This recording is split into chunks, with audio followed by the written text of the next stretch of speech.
కన్న కొడుకులా ఎలాగో ఉండలేను. కనీసం కన్న కొడుకులా ఉండాలంటే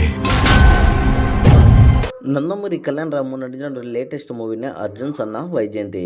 అయితే ఈ యొక్క చిత్రము బాక్స్ ఆఫీస్ దగ్గర 2 తెలుగు రాష్ట్రాలలోని మినిమము 17 కోట్లకు పైగా షేర్ కలెక్షన్లు రాబట్టవలసిన అవసరం ఉంటుంది. అయితే ఇప్పుడు వరకు ఏపీ మరియు తెలంగాణలో ఎన్ని కలెక్షన్లు రాబట్టింది, మొదటి మరియు 2 రోజులు మరియు అదేవిధంగా 3వ రోజు ఎలాంటి కలెక్షన్లు రాబడుతుంది అనేది మనం అబ్జర్వ్ చేసే మటుకు కేవలము ఏపీ మరియు తెలంగాణలో ఈ యొక్క చిత్రము మొదటి రోజు దాదాపుగా 1.5 కోటికి పైగా షేర్ కలెక్షన్లు సాధించి 3.5 కోట్లకు పైగా గ్రాస్ కలెక్షన్లను రాబట్టింది. ఇక రెండవ రోజు కూడా మినిమం శనివారము అడ్వాంటేజింగ్ తీసుకుని ఐపీఎల్ ఎఫెక్ట్ ఉన్నప్పటికీ కూడా తెలుగు రాష్ట్రాలలోనే 1.5 కోటికి పైగా షేర్ కలెక్షన్లు 3.5 కోట్లకు పైగా గ్రాస్ కలెక్షన్లు వచ్చినట్టు తెలుస్తుంది.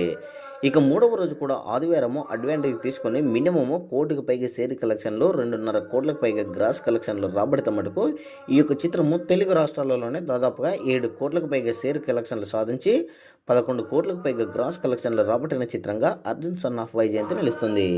అయితే మినిమము ఏపీలో మటుకు డెఫినెట్లీగా కలెక్షన్లు ఇంకా పుంజుకోవాల్సిన అవసరం ఉంటుంది. ఎందుకంటే ఇంకా ఏపీ మరియు తెలంగాణలోనే హిట్ స్టేటస్కు రావాలంటే మినిమం ఇంకా 10 కోట్లకు పైగా షేర్ కలెక్షన్లు రాబట్టవలసిన అవసరం ఎంతైనా ఉంది.